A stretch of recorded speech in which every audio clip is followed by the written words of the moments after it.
ce matin, il y a eu cette conférence de presse, effectivement, c'est notre dernier cri, on va dire, d'alerte. On était réunis avec l'ensemble de la filière, donc le syndicat du Sud, la Chambre d'agriculture, le CPCS, et l'idée c'était de dire justement taxer le rhum, c'est, on va dire, mettre en péril toute une filière canne-sucre-rhum qui est déjà en difficulté depuis 5 ans avec la baisse de la production de canne et le marché concurrentiel aujourd'hui qui est en défaveur des rhums réunionnais, aussi bien en local qu'à l'exportation. Ce qu'on a dit aujourd'hui, le rhum réunionnais est déjà un rhum le plus taxé des DOM. Le rhum réunionnais est une production locale, comme le vin est une production locale en métropole. Elle bénéficie de fiscalité préférentielle pour justement être compétitif sur ses marchés. Compétitif sur son marché local, mais également pour être suffisamment solide pour aller vers l'exportation. Aujourd'hui, aligner la taxation locale sur la taxation nationale, c'est effectivement la fin d'activité de certaines de nos distilleries.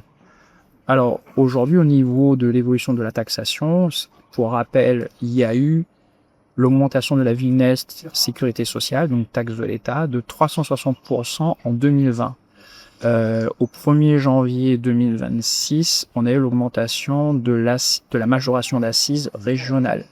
Tout ça cumulé aujourd'hui, ce qu'on constate sur les 5 dernières années, c'est une forte baisse de nos ventes sur le marché local et à l'exportation, et bien sûr une augmentation des produits importés. C'est ça la réalité. Aujourd'hui, le rhum réunionnais est en 4e position sur le marché local en termes de consommation.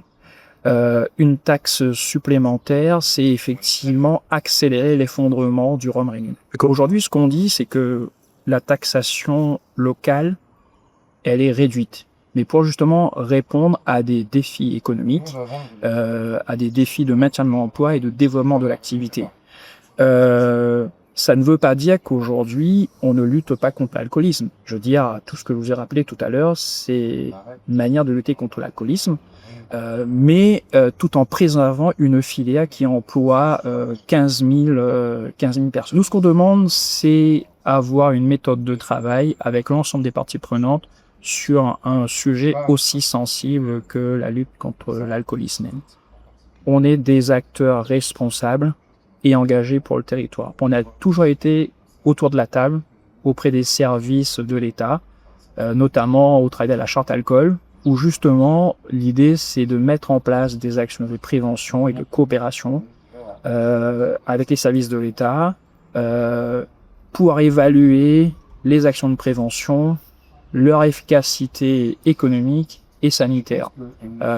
Donc voilà, on appelle justement à une consultation, un travail, on va dire, avec toutes les parties prenantes pour que justement on regarde pas le problème, on va dire, du rhum réunionnais uniquement au travers du prisme de l'alcoolisme.